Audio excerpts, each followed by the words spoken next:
سارا دن بھوکے پیاسے. کیوں اللہ نے پابندی لگائی ہے؟ نہ پانی پینا ہے نہ کھانا کھانا ہے, برداشت کیا اللہ کے لیے. پھر جب سورج غروب ہونے کا وقت آتا ہے, اب اللہ کہہ رہے میری عبادت اگر کرتے ہو تو کیا کرو, اب نہیں کھاؤ کیا, اپنی خواہشات قربان کرو, یہ بولتا ہے اللہ. اب اللہ کہتا ہے اب جو دیر کرے گا وہ گناہ گار ہوگا, اب کھاؤ. کیا کرو؟ کھاؤ. اب ہم کس کو خوش کرنے کے لیے کھاتے ہیں؟ ڈبل مزہ آتا ہے کہ نہیں آتا؟ ایک مزہ یہ آتا ہے کہ پکوڑوں کا مزہ آ رہا ہے, سموسوں کا مزہ آ رہا ہے. دوسرا, اس سے اللہ خوش بھی ہو رہا ہے. اس سے اللہ کیا ہو رہا ہے؟ تو دنیا کا مزے کا مزہ اور اللہ کی عبادت کی عبادت.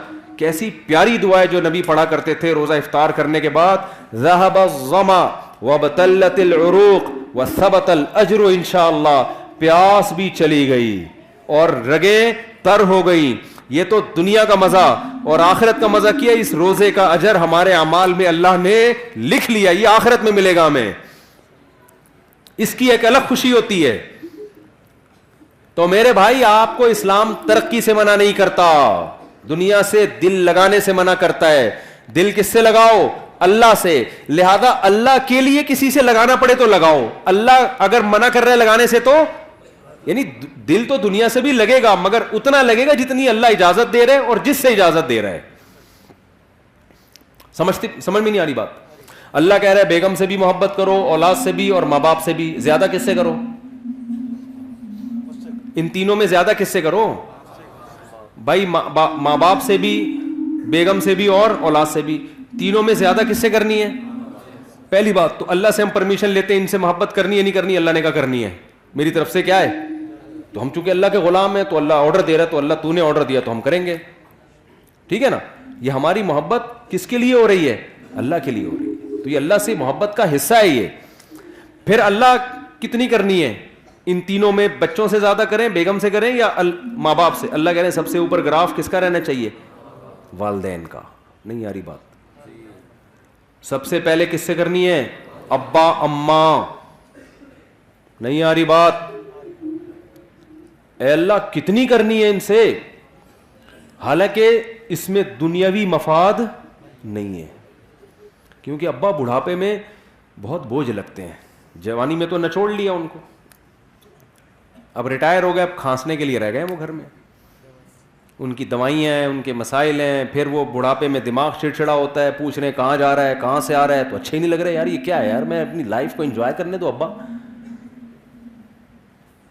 تو ابا پھر اپنے ابا کے واقعات سنا رہے ہوتے ہیں, بیٹا ہم تو اپنے ابا کے پاؤں بھی دباتے تھے. ابا وہ پرانا زمانہ تھا, ونس اپون اے ٹائم. ابا کو سمجھا رہے ہوتے ہیں. تو اللہ میاں نے کہا کہ جیسے افطاری میں تمہیں سموسے سے دل بہلانے کی اجازت ہے, سموسا اچھا لگ رہا ہے, میری طرف سے کوئی پابندی نہیں ہے, لگے کھاؤ بھی. تو اللہ میاں نے کہا کہ کچھ چیزیں ایسی ہیں جو تمہیں اچھی لگیں تو میں نے کوئی پابندی نہیں لگائی, جتنی لگ رہی ہیں اور زیادہ اچھی لگنا شروع ہو جائیں, بشرطے کہ اللہ سے آگے نہ نکالو ان کو. لیکن جب ان کا آپس میں کمپیئر ہوگا, تقابل ہوگا, تو سب سے زیادہ محبت ابا اور اماں. ان کی ناراض نہیں کرنا, ان کو ان کے پاؤں میں جنت تلاش کرنی ہے. ایک موٹیویشن اسپیکرز ہیں, وہ بیان میں شارٹ کلپ میں کہہ رہے تھے کہ جو ماں کے قدموں تلے جنت ہے تو یہ ہر ماں کے قدموں میں نہیں ہے. بعض لوگ بات ایسے کرتے ہیں کہ وہ علم صحیح نہیں ہوتا, جس کی وجہ سے معاشرہ غلط سمت میں جانا شروع کر دیتا ہے. میرا مقصد ان کا مذاق اڑانا نہیں ہے, لیکن یہ بات چونکہ اس سے نوجوان غلط گائیڈ ہو رہے ہیں, اس لیے میں نے کہا اس کی وضاحت کروں گا. موقع آ گیا تو وضاحت کرنے کا موقع مل رہا ہے. پھر انہوں نے محترم نے مثال دی کہ جو ابو لہب کی بیوی تھی, جس کے بارے میں قرآن میں آتا ہے اس کے گلے میں رسی تھی اور پھندا لگا اور مر گئی. بڑی کافر عورت تھی نا, تو وہ کافر عورت تھی تو وہ بھی تو کسی بچے کی ماں ہوگی, تو کیا اس کے بھی قدموں میں جنت ہے؟ تو یعنی وہ بتا رہے تھے کہ ہر ماں کے قدموں میں جنت نہیں ہوتی بھائی, ماؤں کی بھی دو قسمیں ہوتی ہیں, کچھ اچھی ہوتی ہیں کچھ بری ہوتی ہیں. یہ غلط گائیڈنس ہو رہی ہے. ہر ماں کے قدموں تلے جنت ہے, چاہے وہ کافر بھی ہو. بات یہ کہ وہ ماں کے قدموں میں ماں کے لیے جنت نہیں ہے, کس کے لیے جنت ہے؟ اولاد کے لیے جنت ہے. میں اگر وہاں موجود ہوتا نا ورک شاپ میں, تو میں کہتا ایکسکیوز می سر, ایک بات آپ سے کرنی ہے کہ ابو لہب کی بیوی اگرچہ جہنم میں جائے گی لیکن اس کے بچوں کے لیے اس کے قدموں میں اللہ نے جنت رکھی ہے. قرآن کہتا ہے وَإِن جَاهَدَاكَ عَلَىٰ أَن تُشْرِكَ بِي, کہ اگر تمہارے ماں باپ اتنے بڑے کافر ہیں کہ تمہیں زبردستی شرک پر مجبور بھی کریں, ان کی بات نہیں ماننی, لیکن صاحبہما فی الدنیا معروفا, پھر بھی ان کے قدموں میں تم نے جنت تلاش کرنی, دنیا میں اچھا سلوک کرنا ہے, یہی تو مطلب ہے قدموں میں جنت کا. تو آج کل اولادیں ویسے ہی ماں باپ کو نہیں پوچھ رہی ہیں, اس طرح کی تقریریں آئیں گی تو پھر اپنے ابا اماں میں عیب تلاش کریں گے. وہ ہر بچہ جا کے دیکھا یار میری اماں تو یہ بھی کام غلط ہے, میری اماں کا تو یہ بھی حرکت ٹھیک نہیں ہے, تو اس کا مطلب میری اماں خود ہی جنتی نہیں ہے, تو اس کے پاؤں میں کہاں سے جنت آ گئی. اور بھائی آپ کو ابا اماں کے فالٹ نکالنے کی اجازت نہیں ہے. اللہ نے ابو لہب کی بیوی کو برا کہا, اللہ ہے, اللہ کو حق ہے کہ کسی کو برا کہے, کسی کو جہنم میں بھیجے. ابو جہل کی بیوی یا ابو لہب کی بیوی کی جو اولاد تھی اس کو شریعت نے یہی پابند کیا کہ تم نے اپنے ماں باپ کے احسانات کا بدلہ دینے کی کوشش کرنا ہے اور تم نے ان کے ساتھ اچھا سلوک کرنا ہے. نہیں آ رہی میرا خیال بات سمجھ میں؟ تو آپ کو تو حکم ہے کہ آپ کے ابا اچھے ہیں برے ہیں, بھائی آپ کو اچھا سلوک کرنا ہے. تو اللہ میاں, میں یہ کہہ رہا تھا کہ بس بات ختم کر رہا ہوں, ترقی میں پیچھے جب رہیں گے جب یہ اللہ کے لیے نہ ہو یا آپ کوشش ہی نہ کرو. اللہ نے حکم دیا ہے کہ سارے کام کرنے ہیں کس کو راضی کرنے کے لیے, اللہ کو. اس سے پتہ ہے کیا ہوگا, یہ ترقی کی اسپیڈ غیر مسلموں سے بھی زیادہ تیز ہو جائے گی, کیونکہ جو کام اللہ کے لیے کیا جاتا ہے نا اس میں جان بہت ہوتی ہے, کیونکہ اس کا اجر کون دے گا؟ اللہ. دیکھو مجھے ایک بات بتاؤ, ڈاکٹر لوگ کہتے ہیں کہ, میں آپ چند مثالوں سے سمجھاتا ہوں کہ جب مذہب کی موٹیویشن ملتی ہے وہ بہت پاورفل موٹیویشن ہوتی ہے. وہ جہاں مذہب کی موٹیویشن نہیں ہوگی وہاں جان نہیں ہوتی. شوگر کے مریض کو ڈاکٹر کہتا ہے اتنے گھنٹے فاسٹنگ کرنی ہے, 100 میں 1 مریض کرتا ہوگا فاسٹنگ. لیکن رمضان آتا ہے, اللہ کا حکم ہے پورا مہینہ فاسٹنگ کرنی ہے. 90% مسلمان کیا کر رہے ہوتے ہیں؟ روزے رکھ رہے ہوتے ہیں, گرمیوں میں بھی سردیوں میں بھی. نہیں آ رہی میرا خیال ہے بات سمجھ؟ کیوں بھائی؟ اللہ کس کا آرڈر ہے؟ تو یار جو قوم صبح سے کہ رات تک اللہ کے لیے بھوکی پیاسی رہ سکتی ہے وہ پڑھ نہیں سکتی اللہ کے لیے؟ نہیں آ رہی بات؟ وہ پڑھے گی کیوں نہیں پڑھے گی؟ اس کو بتانے والے لوگ شارٹ ہیں مارکیٹ میں. وہ مذہب کا صرف ایک پہلو سامنے رکھا ہوا ہے اس نے. اور سب سے بڑی بات یہ کہ یہ کام تھا ہماری حکومتوں کا, حکومتیں ذمہ داری پوری نہیں کر رہی ہیں. پڑھائی کا نظام تو دیکھو نا, کوئی بھی مجھے آگے کہتا ہے نا اسکول میں پڑھتا ہوں, میں کہتا ہوں پڑھتا نہیں ہے, یہ بولو کہ میں اسکول میں نہیں پڑھتا ہوں, جھوٹ نہیں بولا کرو. تو یہ تو سسٹم مذہب کا نہیں ہے, یہ خرابی جو ہم ترقی میں پیچھے ہمارے حکمرانوں کی پالیسیاں ہیں. ورنہ میں کے پی کے گیا ہوں نا, وہاں دین اور مذہب زیادہ ہے, وہاں ایجوکیشن کے ریشو پورے پاکستان میں سب سے زیادہ ہے. پورے پاکستان میں کے پی کے کی جتنی آبادی ہے نا اس کے لحاظ سے لٹریسی ریشو کے پی کے میں پنجاب اور کراچی کی نسبت زیادہ. کیوں؟ وہاں دین اور مذہب کیا ہے؟ زیادہ ہے. دین اور مذہب زیادہ ہونے کی وجہ سے جو اخلاقی برائیاں ان کا ریشو کیا ہے؟ کم ہے. جب اخلاقی برائیاں کم ہوتی ہیں تو آپ اپنے ہدف کو فوکس کرتے ہو. تو اس لیے اللہ آپ کو ترقی سے منع نہیں کر رہا. المومن القوی خیر من المؤمن الضعیف, حدیث میں آتا ہے طاقتور مومن اللہ کو کمزور مومن سے زیادہ محبوب ہے. تو طاقت میں جسمانی طاقت بھی ہے, طاقت میں ایجوکیشن کی طاقت بھی ہے, طاقت میں دولت کی طاقت بھی ہے, طاقت میں ٹیکنالوجی کی طاقت بھی ہے. لیکن یہ تمام طاقتیں کس کے لیے ہوں گی؟ اللہ کے لیے ہوں گی. جب اللہ کے لیے ہوں گی تو دل اللہ سے لگے گا, ان طاقتوں سے نہیں لگے گا. لہذا کسی کو یہ طاقت مل گئی ٹھیک ہے, نہیں ملی تو کیا سوچے گا؟ بھائی میرا مقصد تھا اللہ کو راضی کرنا, وہ کیا ہو گیا ہے؟ پورا ہو گیا ہے. پھر گھر بھی بنا لے, پراپرٹی بھی خرید لے, مرے گا تو کوئی بات نہیں یار, ہم نے تو اللہ کو خوش کرنے کے لیے بچوں کے لیے بنائی تھی, مر گئے تو کیا ہو گیا؟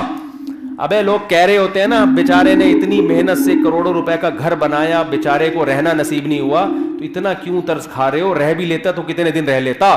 یوں بولا کرو بیچارے نے اللہ کو راضی کرنے کے لیے گھر بنایا, رہنا نصیب ہو یا نہ ہو اللہ راضی ہو گیا, کیونکہ اس نے اپنے بچوں کا سوچا تھا. نہیں آ رہی بات سمجھ میں؟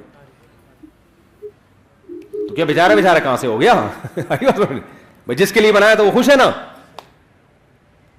ایک صاحب کی بچے کی جاب لگی ملٹی نیشنل کمپنی میں, پہلا دن تھا اس کا انا للہ ہو گیا بیچارے کا نا کرنٹ لگنے سے.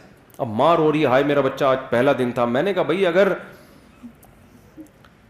آخرت کے لیے یہ کام کیا ہے نا تو کامیاب ہو گیا, آخرت کے لیے نہیں کیا تو آج نہیں تو کل بہرحال اس نے مرنا تھا. کتنے دن زندہ رہ لیتا ہے انسان؟ تو مسلمان کیا سوچتا ہے ہر چیز میں. تو ہم تو آپ کو زیادہ, ہم تو کہہ رہے ہیں اپنی صحت بنانا یہ مذہب کا حکم ہے. دیکھو آپ کہتے ہو نا آخری بات, بار بار آخری کر کے سچی مچی کی آخری, مولوی صاحب کر لوں آخری بات. دیکھو ہم کیا کہتے ہیں, علماء کیا کہتے ہیں, میری کیا اوقات, شریعت کیا کہتی ہے؟ شریعت کیا کہتی ہے؟ ویلیو بتاتی ہے صحت کی 2% کی نہیں ہے. جو بیمار ہیں وہ بھی کہاں جائیں گے؟ جنت میں. ایوب علیہ السلام کی ساری زندگی صحت میں گزری, بیماری میں گزری؟ بیماری میں گزری. کہاں جائیں گے؟ جنت میں. ان کے تو مقامات ہی بیماری کی وجہ سے ہوئے. غیر مسلم کہے گا نہیں بیمار آدمی کیا ہے, ناکام. ہم کہتے ہیں ناکام ہے تو ایوب علیہ السلام تو کامیاب ہی بیماری کی وجہ سے ہوئے ہیں. لیکن کیا اس کا یہ مطلب ہے کہ میں بھی بیمار ہو جاؤں؟ اب کوئی غیر مسلم سنے گا تو کہے گا ان کے ہاں بیماروں کی بڑی ویلیو ہے تو ان کو چاہیے خود سب بیمار ہو جائیں. نا نا نا نا نا نا, یہ بات سمجھیں. یہ بیماری کس کی طرف سے تھی؟ اللہ کی. انہوں نے کوشش کی صحت مند ہونے کی. حکم یہ ہے کہ صحت بنانے کی کوشش کرو, مگر صحت سے دل مت لگاؤ. بنانے کی کوشش کے باوجود نہ بنے تو ٹینشن مت لو. اللہ تمہیں بیمار رکھ کے ہی خوش ہوگا, راضی ہوگا. کیوں؟ بیماری میں صبر کرو گے, اللہ چاہتا ہے تمہارے درجات صبر کے ذریعے بلند ہوں. کرنے سارے کامیابی کے راستے کو اختیار کرنا ہے, لیکن راضی اس پہ رہنا ہے جو کون چاہے گا؟ اللہ. پیسہ کمانے کی کوشش کرے, نہیں آتا ٹینشن نہیں لینی ہے. ریڈی لگائے ٹماٹر کی, بولے اللہ میرے ٹماٹر پہ کیا ہے؟ خوش ہے, میں اسی میں خوش ہوں. ہمارا مسئلہ سارا یہ ہے کہ ہم زمین پہ باپ بن گئے ہیں. آپ کہتے ہیں میری ارننگ اتنی ہونی چاہیے, میرا بحریہ ٹاؤن میں پلاٹ کیوں نہیں ہے؟ ہونا چاہیے. میں کرائے کے گھر پہ کیوں رہ رہا ہوں؟ میرا ذاتی گھر ہونا چاہیے. اللہ کہتے ہیں نہیں چاہیے. ایوب علیہ السلام چاہتے تھے کہ میری صحت اچھی ہو جائے. انہوں نے کہا اللہ مجھے صحت دے دے. اللہ نے کہا بھی نہیں ملے گی. انہوں نے کہا ٹھیک ہے اسی میں راضی ہوں میں.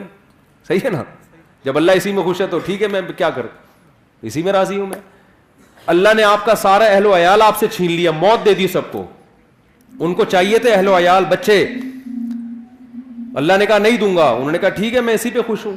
پھر جب دیکھا اللہ نے ہر طرح سے ایوب علیہ السلام کو آزمایا, آخر میں دیکھا کہ ان کی زبان سے ساری زندگی ناشکری کا ایک جملہ نہیں نکلا. تو بعضوں کو اللہ دنیا میں نعمتیں لوٹا دیتا ہے, بعضوں کو آخرت میں. ایوب علیہ السلام کو چونکہ واقعہ قرآن میں بیان کرنا تھا, اللہ نے دنیا میں, اللہ نے ان کو صحت بھی دی. انہوں نے کہا اللہ تو نے مجھے صحت دی ہے, مجھے میری آل اولاد بھی واپس چاہیے. اللہ نے سب کو زندگی دی, آپ کا پورا خاندان آباد کر دیا. اور اس بیماری کی حالت میں ٹڈیاں گری سونے کی ایوب علیہ السلام کے اوپر. بخاری کی حدیث ہے, جب ایوب علیہ السلام کو صحت ملی نا تو ٹڈیاں سونے کی, حالانکہ دولت ویسے ہی مل چکی تھی ایوب علیہ السلام کو, تو وہ ٹڈیاں جمع کر رہے ہیں سونے کی. تو اللہ نے کہا کہ اے ایوب کیا میں نے تجھے مستغنی نہیں, اتنا پیسہ دے دیا تجھے, اب تو یہ سونے کی کیوں جمع کر رہا ہے؟ تو ایوب علیہ السلام نے کیا کہا, اے اللہ میں تیری رحمت سے مستغنی نہیں ہوں. بات آ رہی ہے سمجھ میں, کہ جب تو دے رہا ہے تو پھر میں لوں گا, پھر میں نہیں کہوں گا کہ مجھے نہیں چاہیے.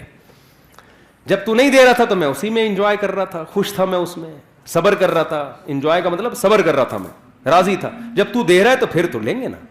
لوگ پتہ ہے مولویوں سے یہ تصور رکھتے ہیں کہ غریب بھی یہ رہے, پیسہ آئے تو بھی ٹکرے ماریں گے, نہیں چاہیے. وہ سارے پکوڑے سموسے ہم ہی کھائیں. یہ مولوی